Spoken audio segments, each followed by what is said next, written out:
जय हिंद दोस्तों, आपका अपना सर प्रमोद यूट्यूब चैनल में बहुत बहुत स्वागत है। आज मैं आपको बताऊंगा कि आपका जो क्लास 9 है, यानी कि अगर आप क्लास 9 में पढ़ रहे हैं और उसमें जो आपका साइंस सब्जेक्ट है यानी कि विज्ञान जो सब्जेक्ट है उसका चैप्टर 4 यानी कि पार्ट 4 जो आपका परमाणु की संरचना है, इस चैप्टर में बीच में जितने भी टॉपिक हैं, इस चैप्टर में जितने भी बीच बीच से आपका ऑब्जेक्टिव क्वेश्चन बनता है, मैं ये सारा ऑब्जेक्टिव क्वेश्चन को बना लिया हूं और मैं आज आपको बताऊंगा। अगर आप क्लास 9 में पढ़ रहे हैं और क्लास 9 की आपको तैयारी करना है तो आप हमारे इस चैनल के इस वीडियो पर लास्ट तक बने रहेंगे। मैं इस चैप्टर के बीच से जितना भी ऑब्जेक्टिव क्वेश्चन है उस क्वेश्चन को, सारा क्वेश्चन को मैं बताऊंगा, एक भी क्वेश्चन नहीं बाकी रहेगा। तो अगर आप क्लास 9 में पढ़ रहे हैं, आपको क्लास 9 की तैयारी करना है तो मेरे इस वीडियो पर लास्ट तक बने रहेंगे। अगर आप मेरे इस चैनल को अभी तक सब्सक्राइब नहीं किए हैं तो मेरे चैनल को सब्सक्राइब कर लेंगे, ताकि जितना भी आपका क्लास 9 से रिलेटेड वीडियो मैं डालूंगा जो कि आपके लिए इम्पोर्टेंट होगा वे आप तक पहुंच सके। मैं हमेशा डालता हूं इम्पोर्टेंट वीडियो ही। आप एक बात याद रख लेंगे, अगर आप मेरे चैनल को अभी तक सब्सक्राइब नहीं किया है तो कर लेंगे। तो चलिए हम देखते हैं कि इसमें आपका ऑब्जेक्टिव क्वेश्चन किस प्रकार का होगा, इस चैप्टर के बीच में ऑब्जेक्टिव क्वेश्चन किस प्रकार का होगा। तो देखिए यहाँ पे लिखा हुआ है ऊपर में परमाणु की संरचना। ये जो है आपका चैप्टर का नाम लिखा हुआ है। आप भी नोट्स में जब लिखेंगे तो आप भी चैप्टर का नाम लिख ही लेंगे, परमाणु की संरचना। आपका क्वेश्चन नंबर 1 है कि केनाल किरणें किसका किरण पुंज है, यानी कि केनाल किरणें जो है कि किसका किरण पुंज होता है। तो ऑप्शन ए है कि प्रोटॉन, ऑप्शन बी है इलेक्ट्रॉन, ऑप्शन सी है न्यूट्रॉन, ऑप्शन डी है अल्फा कण। तो इसमें जो केनाल किरणें होती है वे प्रोटॉन का किरण पुंज होते हैं, यानी कि आप इसमें लिख लेंगे ऑप्शन ए का जो सही आंसर हो जाएगा प्रोटॉन।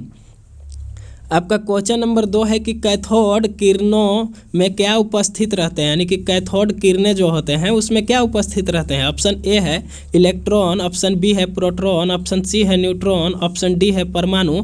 तो जो कैथोड किरणें होती है उसमें इलेक्ट्रॉन उपस्थित होते हैं, तो आप इसमें लिख लेंगे इलेक्ट्रॉन। आपका क्वेश्चन नंबर 3 है कि कैथोड किरणें हैं, यानी कि जो कैथोड किरणें हैं वे क्या हैं। ऑप्शन के अनुसार आपको बताना है। तो ऑप्शन ए है कि धन आवेशित, ऑप्शन बी है ऋण आवेशित, ऑप्शन सी है आवेशहीन, ऑप्शन डी है इनमें से कोई नहीं। तो इसमें आपका सही आंसर हो जाएगा ऋण आवेशित, यानी कि कैथोड किरणें जो हैं कि ऋण आवेशित होते हैं, यानी कि कैथोड किरणें ऋण आवेशित हैं। आप इसमें लिख लेंगे। क्वेश्चन नंबर 4 है कि परमाणु का नाभिक होता है, यानी कि जो परमाणु का नाभिक है वे कैसा होता है। तो ऑप्शन ए है कि धनावेशित, ऑप्शन बी है ऋणावेशित, ऑप्शन सी है उदासीन, ऑप्शन डी है इनमें से कोई नहीं। तो इसमें आप लिख लेंगे धनावेशित, यानी कि परमाणु की नाभिक जो होते हैं धनावेशिक होते हैं। आपका क्वेश्चन नंबर 5 है कि रदरफोर्ड का अल्फा कण प्रकीर्णन प्रयोग किसकी खोज के लिए उत्तरदायी था। इसमें ऑप्शन ए है कि परमाणु केंद्रक, ऑप्शन बी है इलेक्ट्रॉन, ऑप्शन सी है प्रोटॉन, ऑप्शन डी है न्यूट्रॉन। तो इसमें आप लिख लेंगे परमाणु केंद्रक, यानी कि रदरफोर्ड का जो अल्फा कण प्रकीर्णन था परमाणु केंद्रक के लिए जो खोजा गया था, ठीक है। आप इसमें लिख लेंगे परमाणु केंद्रक। आपका क्वेश्चन नंबर 6 है कि प्रोटॉन कण है, यानी कि जो प्रोटॉन कण है इन ऑप्शन में से कैसा कण है। तो ऑप्शन ए है कि ऋणावेशित, ऑप्शन बी है धनावेशित, ऑप्शन सी है आवेशहीन, ऑप्शन डी है इनमें से कोई नहीं। तो इसमें जो प्रोटॉन कण है धनावेशित होते हैं, तो इसमें आप लिख लेंगे धनावेशित। इसका आपका सही आंसर हो जाएगा धनावेशित। आपका क्वेश्चन नंबर 7 है कि परमाणु के नाभिक में निम्नांकित में से कौन से कण उपस्थित होते हैं, यानी कि परमाणु के कण में जो है कि नाभिक में, उसके नाभिक में कौन से कण उपस्थित होते हैं। ऑप्शन ए है इलेक्ट्रॉन एवं प्रोटॉन, ऑप्शन बी है प्रोटॉन एवं न्यूट्रॉन, ऑप्शन सी है इलेक्ट्रॉन एवं न्यूट्रॉन, ऑप्शन डी है इलेक्ट्रॉन प्रोटॉन एवं न्यूट्रॉन। तो ऑप्शन इसमें आपका सही हो जाएगा बी, यानी कि जो परमाणु के नाभिक होता है उसमें प्रोटॉन एवं इलेक्ट्रॉन उपस्थित होते हैं। आप इसमें ऑप्शन बी लिख लेंगे। क्वेश्चन नंबर 8 है कि परमाणु के नाभिक में रहते हैं, इसमें भी देखिए आपको परमाणु के नाभिक में ही बताना है, जो कि ऊपर में क्या बताना था आपको, इसमें कण बताना था। ठीक है, आपका जो क्वेश्चन नंबर 7 है इसमें आपको परमाणु के नाभिक में कण बताना था। अब इसमें बताना है कि इसमें ऑप्शन जो दिया हुआ है इसमें से कौन उपस्थित रहते हैं। तो इसमें देखिए ऑप्शन है ए इलेक्ट्रॉन, ऑप्शन बी है इलेक्ट्रॉन तथा प्रोटॉन, ऑप्शन सी है कि सिर्फ न्यूट्रॉन, ऑप्शन डी है न्यूट्रॉन तथा प्रोटॉन। यानी कि परमाणु के नाभिक में न्यूट्रॉन तथा प्रोटॉन होते हैं। तो आप इसमें लिख लेंगे न्यूट्रॉन तथा प्रोटॉन। क्वेश्चन नंबर आपका 9 है कि कैथोड किरणें में विद्यमान होता है, यानी कि कैथोड किरणें जो है उसमें क्या विद्यमान होता है। ऑप्शन ए है द्रव्यमान, ऑप्शन बी है केवल आवेश, ऑप्शन सी है आवेश और द्रव्यमान दोनों में कोई नहीं, ऑप्शन डी है आवेश तथा द्रव्यमान दोनों। एक ठे पूछा है कि ऑप्शन ए में कि जो केवल द्रव्यमान, ऑप्शन बी में है कि केवल आवेश, ऑप्शन सी में जो है बोला है कि इनमें से दोनों में से कोई नहीं, ऑप्शन डी में बोला है कि दोनों। तो इसमें आपका सही आंसर हो जाएगा दोनों, यानी कि जो कैथोड किरणें होती है उसमें आवेश तथा द्रव्यमान दोनों ही होते हैं। तो आप इसमें लिख लेंगे, ये तो आसान क्वेश्चन है। आपका जो क्वेश्चन नंबर 10 है जो कि आपका वीवीआई है, आप इसमें लिख लेंगे वीवीआई, यानी कि क्वेश्चन लिख लेंगे और इसमें वीवीआई टिक कर देंगे। आपका क्वेश्चन 10 क्या पूछा हुआ है कि निम्नांकित में किसमें न्यूट्रॉन नहीं होता, यानी कि इसमें जो आपका ऑप्शन दिया हुआ है इसमें से कौन ऐसा ऑप्शन है जिसमें कि न्यूट्रॉन नहीं होता। तो आप एक बात याद रखेंगे कि इसमें जो ऑप्शन दिया हुआ है उसमें से हाइड्रोजन ही एक ऐसा है कि जिसमें कि न्यूट्रॉन नहीं होता। तो आप इसमें लिख लेंगे हाइड्रोजन। एक क्वेश्चन आपका वीवीआई है, इम्पोर्टेंट है, एक आप बार बार पूछा जाता है, इस क्वेश्चन को आप वीवीआई टिक कर लेंगे। क्वेश्चन नंबर आपका 11 है अक्रिय गैस है, यानी कि क्वेश्चन नंबर 11 में पूछा है कि अक्रिय गैस है। तो ऑप्शन ए है कि Na, ऑप्शन Na जो होता है कि सोडियम होता है, ऑप्शन बी है He यानी कि हीलियम, ऑप्शन सी है कि Cl यानी कि क्लोरीन, ऑप्शन डी है कि Mg यानी कि मैग्नीशियम। तो इसमें आपका जो अक्रिय गैस है हीलियम है, यानी कि आप इसमें He लिख लेंगे, हीलियम। क्वेश्चन नंबर 12 है कि प्रोटॉन का आवेश होता है, यानी कि इसमें जो नीचे दिया हुआ है इसमें से कौन सा ऐसा ऑप्शन है जो कि इसमें से प्रोटॉन का आवेश होता है। ठीक है, तो इसमें देखिए ए में दिया हुआ है कि +2 इकाई, ऑप्शन बी में है कि +1 इकाई, ऑप्शन सी में है कि +3 इकाई, ऑप्शन डी में है कि +4 इकाई। ठीक है, तो जो प्रोटॉन होता है उसका आवेश हमेशा होता है +1 इकाई। तो आप इसमें लिख लेंगे +1 इकाई। आपका क्वेश्चन नंबर 13 है कि अल्फा कण किसके समान होता है, यानी कि जो अल्फा कण होता है वह किसके समान होता है। ऑप्शन ए है प्रोटॉन, ऑप्शन बी है न्यूट्रॉन, ऑप्शन सी है हीलियम नाभिक, ऑप्शन डी है इलेक्ट्रॉन। तो जो अल्फा कण होता है वह हीलियम नाभिक के समान होता है। तो इसमें आपका सही आंसर हो जाएगा हीलियम नाभिक। क्वेश्चन नंबर 14 है कि हाइड्रोजन परमाणु में कौन सा कण नहीं होता, यानी कि हाइड्रोजन परमाणु जो है उसमें कौन सा कण नहीं होता। ऑप्शन ए है कि प्रोटॉन, ऑप्शन बी है न्यूट्रॉन, ऑप्शन सी है इलेक्ट्रॉन, ऑप्शन डी है इनमें से कोई नहीं। तो जो हाइड्रोजन परमाणु होता है उसमें न्यूट्रॉन नहीं होता है, आप इसमें लिख लेंगे न्यूट्रॉन, यानी कि हाइड्रोजन परमाणु में न्यूट्रॉन नहीं होते हैं। क्वेश्चन नंबर 15 है कि किसी तत्व के परमाणु में 18 न्यूट्रॉन एवं 17 प्रोटॉन है। इसमें देखिए क्या बोला है कि किसी तत्व के परमाणु में 18 न्यूट्रॉन एवं 17 प्रोटॉन है, तत्व का परमाणु द्रव्यमान होगा, यानी कि तत्व का जो है कि परमाणु द्रव्यमान होगा, उसकी द्रव्यमान बताना है। तो इसको आप क्या करेंगे कि 18 और जो आपका 17 दिया हुआ है इसको आप जोड़ देंगे तो आपका आ जाएगा 35, यानी कि आपका जो है कि इसमें सही आंसर हो जाएगा 35।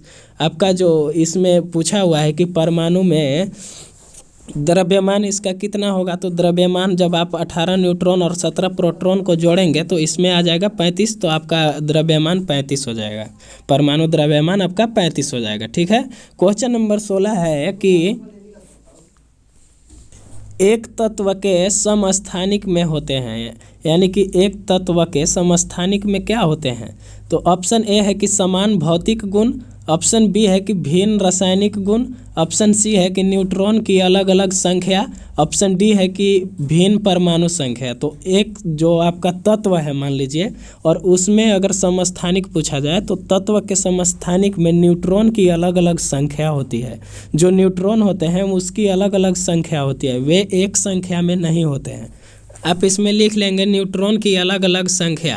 क्वेश्चन नंबर 17 है कि 6c के पावर 12 तथा 6c के पावर 14 है, इसमें से क्या होगा। तो यानी कि इसमें जो ऑप्शन दिया हुआ है इसमें से क्या है। तो ऑप्शन ए है कि समभारिक, ऑप्शन बी है कि समावयवी, ऑप्शन सी है कि समस्थानिक, ऑप्शन डी है इनमें से कोई नहीं। तो ये जो है ये आपका समस्थानिक है, आप इसमें लिख लेंगे समस्थानिक। आपका क्वेश्चन नंबर 18 है जो कि आपका वीवीआई क्वेश्चन है, आप इसको वीवीआई में लिख लेंगे। क्वेश्चन बार बार पूछा जाता है। क्वेश्चन नंबर 18 में पूछा है कि Na के पावर 23, Na के पावर 23 में न्यूट्रॉन की संख्या, यानी कि न्यूट्रॉन की संख्या इसमें कितना होगा बताना है। जब आपको Na की पावर 23 दिया हुआ रहेगा तो न्यूट्रॉन की संख्या कितना होगा। तो इसमें ऑप्शन ए है कि 12, ऑप्शन बी है 11, ऑप्शन सी है 13, ऑप्शन डी है 14। तो इसमें आपका सही आंसर हो जाएगा ऑप्शन 12, यानी कि इसमें आपका न्यूट्रॉन 12 होगा, यानी कि 12 न्यूट्रॉन होंगे, आप इसमें लिख लेंगे। क्वेश्चन नंबर 19 है कि किसी कक्षा में अधिकतम इलेक्ट्रॉनों की संख्या होती है, यानी कि किसी कक्षा में सबसे अधिक इलेक्ट्रॉनों की संख्या कितनी होती है।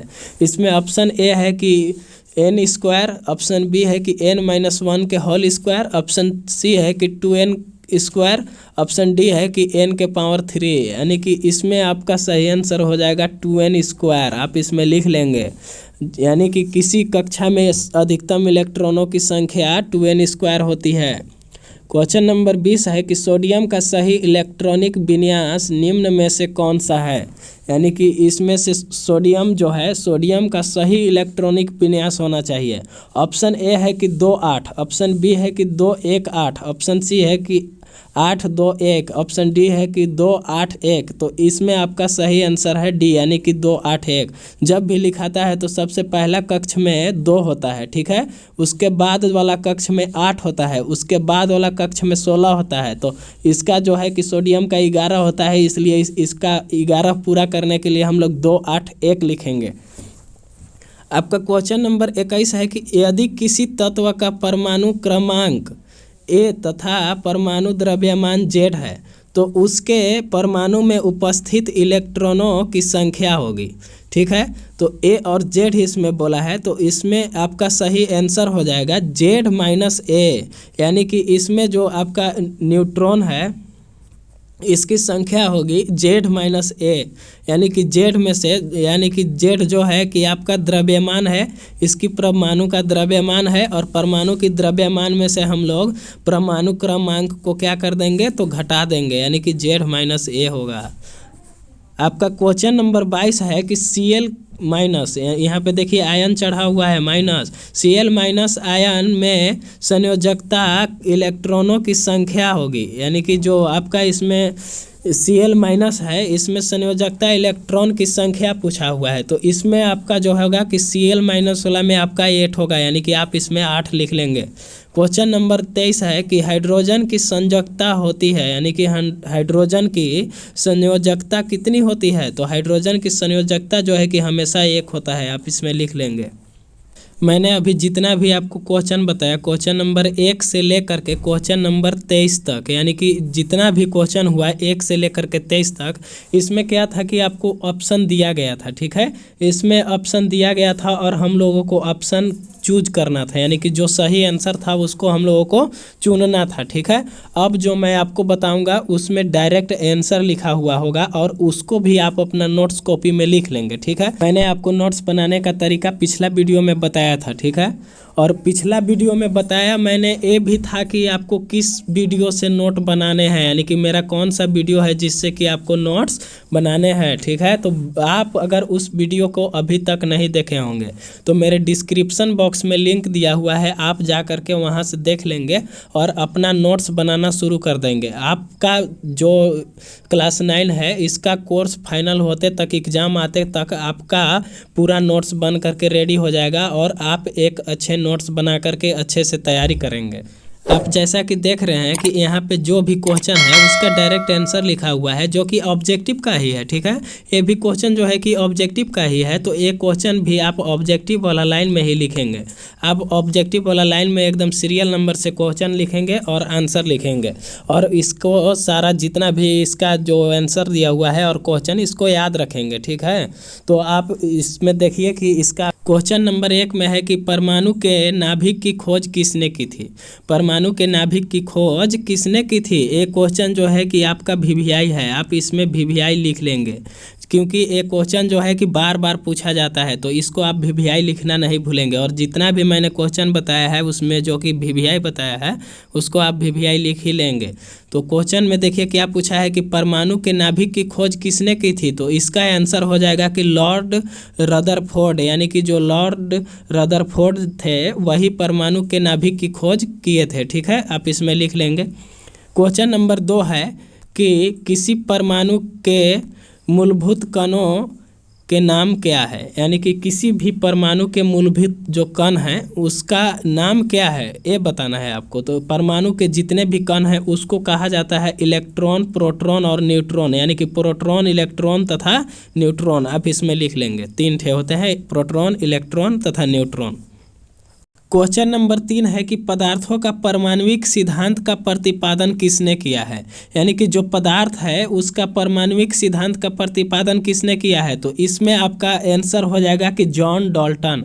आप इसमें जॉन डाल्टन लिख लेंगे। ये क्वेश्चन भी आपका वीवीआई है, जो कि आपका बार बार यह क्वेश्चन पूछा जाता है। आपका क्वेश्चन नंबर 4 भी वीवीआई है, आप क्वेश्चन नंबर 4 को भी वीवीआई लिख लेंगे। इसमें देखिए क्वेश्चन नंबर 4 में पूछा हुआ है कि रेडियो एक्टिविटी की खोज किसने की, यानी कि जो रेडियो एक्टिविटी है उसकी खोज किसने की। इस क्वेश्चन को एक और तरीका से पूछ सकता है, अथवा में करके, अथवा में यहाँ लिखा हुआ है, लेकिन इन दोनों क्वेश्चन में से कोई एक ही पूछा जाएगा। ये क्वेश्चन 2 ठे पूछने का तरीका केवल अलग है। तो इसमें देखिए दूसरा में लिखा हुआ है कि उस वैज्ञानिक का नाम लिखे जिसने रेडियो एक्टिविटी की परिघटना की खोज की। तो इसमें आपका आंसर हो जाएगा कि हेनरी बैकेरल। जो हेनरी बैकेरल थे वही क्या किए थे कि रेडियो की एक्टिविटी की खोज किए थे। तो आप इसमें लिख लेंगे हेनरी बैकेरल।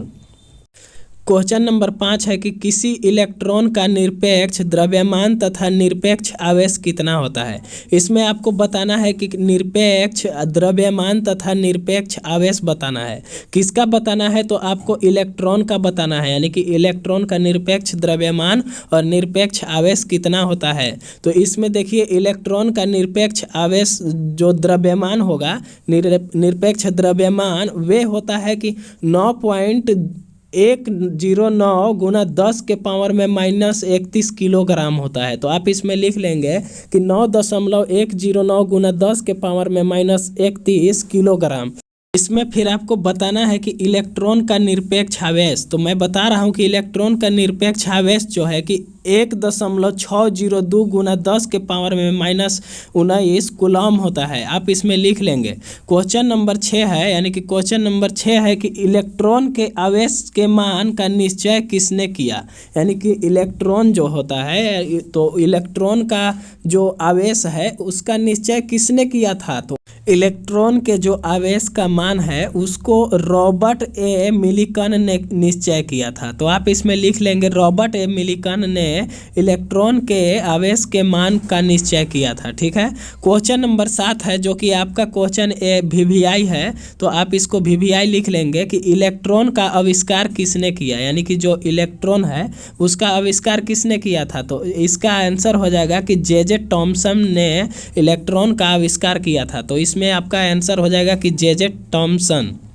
क्वेश्चन नंबर 8 है कि प्रोटॉन का आविष्कार किसने किया था। ये भी क्वेश्चन आपका वीवीआई है, ये भी क्वेश्चन बार बार पूछा जाता है। तो पूछा है कि प्रोटॉन का आविष्कार किसने किया, तो इसमें आपका सही आंसर हो जाएगा ई गोल्डस्टीन, यानी कि जो ई गोल्डस्टीन जी थे वही प्रोटॉन का आविष्कार किए थे।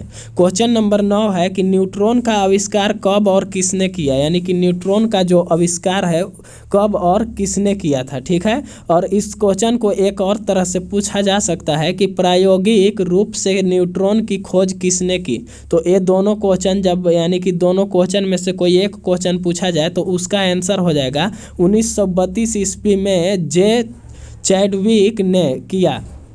तो आप इसमें लिख लेंगे कि 1932 ईस्वी में जे चैडविक ने न्यूट्रॉन का आविष्कार किया। ठीक है, तो कब किया? तो 1932 ईस्वी में किया। किसने किया? तो जे चैडविक ने किया। ठीक है, तो आप इसमें लिख लेंगे। क्वेश्चन नंबर 10 है कि एनोड किरण किस प्रकार के कणों से बनी है, यानी कि जो इन एनोड किरण होती है वे किस प्रकार की कणों से बनी होती है। तो एनोड किरण जो है कि प्रोटॉन से बनी होती है। इसका आंसर हो जाएगा प्रोटॉन। क्वेश्चन नंबर 11 है कि इलेक्ट्रॉन पर आवेश का मान बताएं, यानी कि इलेक्ट्रॉन पर आवेश का मान कितना होता है उसको आपको बताना है। तो इलेक्ट्रॉन पर आवेश का मान 1.6 गुना 10 के पावर में -19 कूलम होता है। आप इसमें लिख लेंगे कि इलेक्ट्रॉन का जो आवेश का मान होता है वह 1.6 गुना 10 के पावर में -19 कूलम होता है। आपका क्वेश्चन नंबर फिर 12 है कि इलेक्ट्रॉन पर आवेश की प्रकृति क्या होती है, यानी कि कोई इलेक्ट्रॉन है तो उस पर जो होगा कि उसका आवेश का प्रकृति कैसा होता है। तो आवेश का प्रकृति उसका ऋणात्मक होता है। इसमें आप ऋणात्मक लिख लेंगे। क्वेश्चन नंबर 13 है कि न्यूट्रॉन के अस्तित्व को किसने प्रस्तावित किया, यानी कि इसमें बताना है कि जो आपका न्यूट्रॉन है इसका अस्तित्व को किसने प्रस्तावित किया। ठीक है, तो इसमें आपका सही आंसर हो जाएगा कि रदरफोर्ड ने, यानी कि जो रदरफोर्ड जी थे वे न्यूट्रॉन के अस्तित्व को प्रस्तावित किए थे। ये भी आपका वीवीआई क्वेश्चन है, आप इसको भी वीवीआई में लिख लेंगे। आपका क्वेश्चन नंबर 14 भी वीवीआई है, आप इसको भी वीवीआई में ही लिखेंगे। क्वेश्चन नंबर 14 में पूछा गया है कि सर्वप्रथम इलेक्ट्रॉन के आवेश को किसने मापा था, यानी कि सबसे पहले इलेक्ट्रॉन के जो आवेश होता है उसको किसने मापा था। तो इसमें आप लिखेंगे कि रॉबर्ट ए मिल्केन ने सर्वप्रथम इलेक्ट्रॉन के आवेश को मापा था। तो इसमें आपका सही आंसर हो जाएगा कि रॉबर्ट ए मिल्केन ने। क्वेश्चन नंबर 15 है रेडियो तरंगों, एक्स किरणों, पराबैंगनी किरणों, दृश्य किरणों और रक्त किरणों के तरंगदैर्घ्य को बढ़ाते क्रम में व्यवस्थित करके लिखें। ठीक है, यानी कि इसमें बढ़ते हुए क्रम में सजाना है। तो इसमें सबसे पहले आप लिखेंगे एक्स किरणें को, यानी कि जो एक्स किरणें है उसको सबसे पहले लिखेंगे। उसके बाद लिखेंगे कि पराबैंगनी किरणें। ठीक है, उसके बाद लिखेंगे कि दृश्य किरणें, इसके बाद लिखेंगे और रक्त किरणें, इसके बाद लिखेंगे रेडियो तरंगे। ठीक है, तो इसमें आप सबसे पहले किसको लिखेंगे? एक्स किरणें को, उसके बाद लिखेंगे पराबैंगनी किरणें को, उसके बाद लिखेंगे दृश्य किरणें को, उसके बाद लिखेंगे और रक्त किरणें को, उसके बाद फिर लास्ट में लिखेंगे रेडियो किरणें को। ठीक है, तो आपका क्वेश्चन नंबर फिर 16 है कि कैथोड किरणें किन कणों से मिलकर बनी है, यानी कि जो कैथोड किरण है एक किन किरणों से मिलकर के बनी है। ये आपका वीवीआई क्वेश्चन है, आप इसको वीवीआई लिख लेंगे। इसमें देखिए पूछा हुआ है कि कैथोड किरणें जो है कि किन किरणों से मिलकर बनी होती है। तो इसमें आपका आंसर हो जाएगा कि अत्यंत सूक्ष्म द्रव्यमान युक्त उच्च वेग वाले कणों से मिलकर बनी है, यानी कि इसमें आप लिखेंगे कि अत्यंत सूक्ष्म द्रव्यमान युक्त उच्च वेग वाले कणों से मिलकर बनी है। क्वेश्चन नंबर 17 है कि कैथोड से निकलने वाले ऋण आवेशित कणों को क्या कहते हैं। ये भी आपका वीवीआई क्वेश्चन है, आप इसको भी वीवीआई में लिख लेंगे। इसमें आपका आंसर हो जाएगा इलेक्ट्रॉन, यानी कि कैथोड से निकलने वाले ऋण आवेशित किरणों को इलेक्ट्रॉन कहते हैं। आपका क्वेश्चन नंबर 18 है कि एल कोष में अधिकतम इलेक्ट्रॉनों की संख्या कितनी होती है। तो एल कोष में आप हमेशा याद रखेंगे कि एल कोष में हमेशा 8 इलेक्ट्रॉन होते हैं। तो इसमें लिख लेंगे 8। आपका क्वेश्चन नंबर 19 है कि सोडियम, ब्रैकेट में देखिए लिखा हुआ है 11, यानी कि सोडियम 11 का इलेक्ट्रॉनिक विन्यास लिखे, यानी कि 11 दिया हुआ है। इसमें आपको सोडियम 11 यानी कि सोडियम का 11 जो होता है उसके लिए आपको बताना है। तो आपका जो पहला कक्ष में इलेक्ट्रॉन होता है उसमें होता है 2, तो आप 2 लिख देंगे। दूसरा कक्ष में आपका होता है 8, तो 8 लिखेंगे, तो 2 और 8 मिला के हो जाएगा 10, बच गया 1, तो 1 लिख देंगे। अगला जो कक्ष होगा उसमें 1 इलेक्ट्रॉन होगा, यानी कि 2 8 1 इसका आंसर हो जाएगा। तो क्वेश्चन नंबर 20 है कि उन कणों के नाम लिखें जो किसी परमाणु के द्रव्यमान को निर्धारित करते हैं। ठीक है, तो इसमें आपका हो जाएगा कि प्रोटॉन तथा न्यूट्रॉन ही ऐसा है जो कि परमाणु के द्रव्यमान को निर्धारित करते हैं। तो इसमें आप लिख लेंगे प्रोटॉन तथा न्यूट्रॉन। आपका फिर क्वेश्चन नंबर 21 है कि समस्थानिकों में कौन समान और कौन असमान होते हैं, यानी कि समस्थानिक जो होता है उसमें कौन समान और कौन असमान होता है। तो समस्थानिक में मैं आपको बताना चाहूँगा कि परमाणु संख्या जो होता है वह समान होता है, जबकि द्रव्यमान संख्या जो होता है वह असमान होता है। तो इसमें आप लिख लेंगे कि परमाणु संख्या समान एवं द्रव्यमान संख्या असमान। क्वेश्चन नंबर 22 है कि Cl आयन में संयोजकता इलेक्ट्रॉनों की संख्या कितनी है। तो इसमें आपका आंसर हो जाएगा कि Cl में संयोजकता इलेक्ट्रॉनों की संख्या 8 है, यानी कि Cl में 8 है। क्वेश्चन नंबर 23 है कि बोर सिद्धांत के अनुसार किसी भी कोष में इलेक्ट्रॉनों की अधिकतम संख्या कितनी हो सकती है, यानी कि बोर का सिद्धांत था उसके अनुसार किसी भी इलेक्ट्रॉन की अधिकतम संख्या कितनी होती थी। तो ठीक है, तो इसमें आपका आंसर हो जाएगा कि किसी भी कोष में इलेक्ट्रॉनों की अधिकतम संख्या 2n² हो सकती है, जहां n कोष की संख्या है। आप इसमें लिख लेंगे। क्वेश्चन नंबर 24 है कि प्रोटॉन के द्रव्यमान के बराबर उस उदासीन कण का नाम बताएं जो नाभिक में रहता है। तो इसमें आपका आंसर हो जाएगा कि उदासीन कण को न्यूट्रॉन कहते हैं जो कि नाभिक में रहता है, यानी कि आप लिख लेंगे उदासीन कण को न्यूट्रॉन कहते हैं। क्वेश्चन नंबर 25 है कि किसी परमाणु के तृतीय कक्ष में अधिकतम इलेक्ट्रॉनों की संख्या कितनी होती है। तो इसमें 18 इलेक्ट्रॉन होते हैं, तो आप लिख लेंगे 18 इलेक्ट्रॉन। क्वेश्चन नंबर 26 है कि किसी तत्व की परमाणु संख्या 16 है, इसकी संयोजकता क्या होगी। परमाणु संख्या जो है कि आपका 16 है, तो इसकी संयोजकता क्या होगी। तो इसका जो है कि संयोजकता जब हम इसका विन्यास करेंगे तो पहला कक्ष में 2 होता है तो 2 लिखेंगे, दूसरा कक्ष में 8 होता है तो 8 लिखेंगे, तीसरा कक्ष में आपका 6 हो जाएगा, यानी कि 2 8 10 और 6 16 हो जाएगा। तो आप इसमें लिख लेंगे कि 2, 8, 6। इसका संयोजकता की बात किया जाए तो इसमें 8 - 6 यानी कि संयोजकता जो है कि आपका 2 हो जाएगा।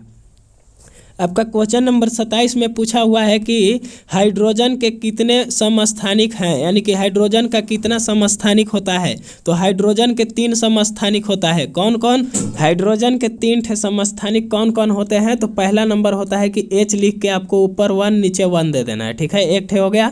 दूसरा नंबर में होता है कि हाइड्रोजन लिख के ऊपर में 2 और नीचे में 1 दे देना है, तो 2 ठे हो गया। तीसरा नंबर में होता है कि हाइड्रोजन लिख के और तीसरा के लिए है तो 3 दे देंगे और नीचे में 1 दे देंगे। ये आपका 3 ठे आपका समस्थानिक हो गया। किसका हो गया? तो हाइड्रोजन का हो गया। आपका क्वेश्चन नंबर 28 है कि संभारिक नाभिकों का एक उदाहरण दे, यानी कि जो संभारिक नाभिक होता है उसका एक उदाहरण दे। तो आप इसमें लिख लेंगे कि Ca ऊपर में 40 दे देंगे और नीचे में 20 दे देंगे, तथा Ar ऊपर में 40 दे देंगे नीचे 18 दे देंगे। दोनों संभारिक है, ये जो दोनों आपका दिया हुआ है ये संभारिक है, आप इसमें लिख लेंगे। आपका क्वेश्चन नंबर 29 है विसर्जन नलिका में कैथोड से उत्सर्जित कण धन प्लेट की ओर झुकते हैं, कण की प्रकृति बताएं। तो इसमें आपको कण की प्रकृति बताना है, तो इसमें हो जाएगा कि कण की प्रकृति विद्युत ऋणात्मक है। आपका फिर क्वेश्चन नंबर 30 है कि यूरेनियम के 2 समस्थानिक लिखें, यानी कि यूरेनियम का आपको 2 ठे समस्थानिक लिखना है, तो आप यहाँ से यूरेनियम का 2 ठे समस्थानिक लिख लेंगे।